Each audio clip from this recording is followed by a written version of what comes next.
Boris Johnson faced accusations of running a dictatorship from his own MPs amid a backbench revolt over coronavirus restrictions.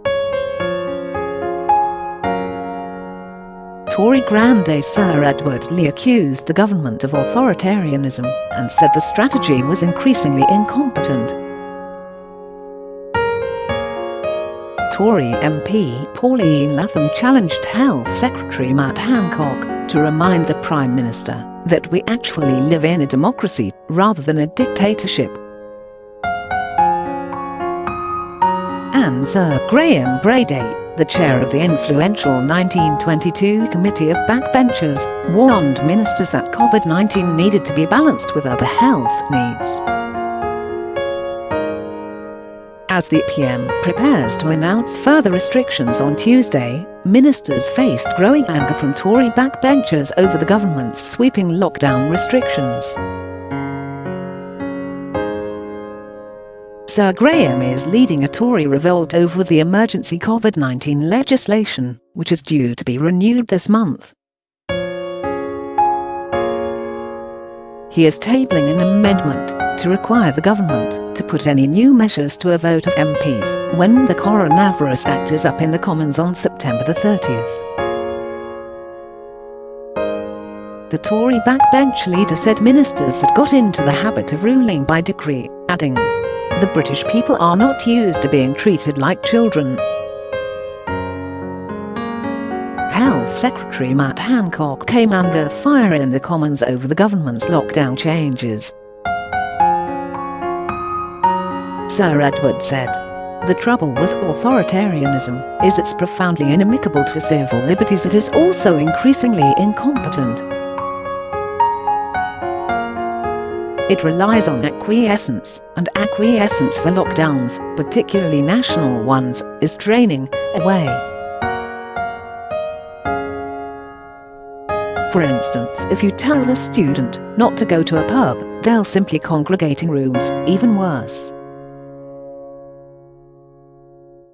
Close quote. Mr. Hancock replied, "As a Conservative, I believe in as much freedom as possible, consistent with not harming others. And one of the sad things about this virus is, because of asymptomatic transmission, if you get ill, and if you put yourself at risk of catching coronavirus, you're not only putting yourself at risk, you are putting others at risk as well. That is the Conservative principle behind protecting the health of the nation in the face of this pandemic."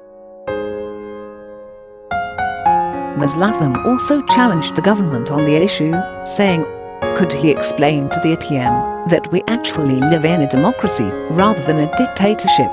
Mr. Hancock said there absolutely will be a debate on the issues raised, but warned that the government has to move fast. Sir Graham waded into the row, saying that balancing the measures to tackle COVID with the other health consequences such as cancer patients going undiagnosed or not treated in time, and the economic and social consequences is a political judgment. He said political judgments were improved by debate and scrutiny.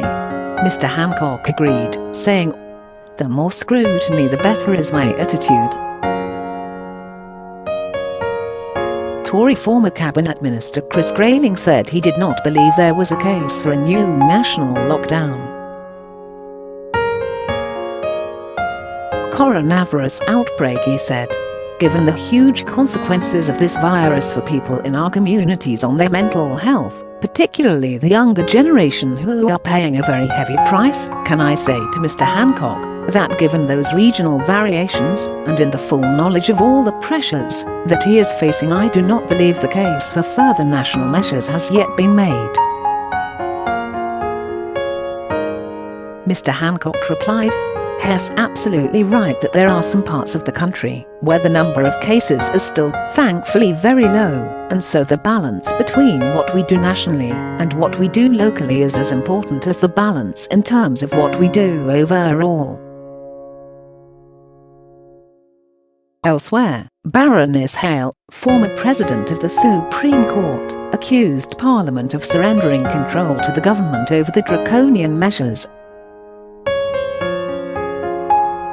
The retired senior judge called for the return of a properly functioning constitution as soon as we possibly can.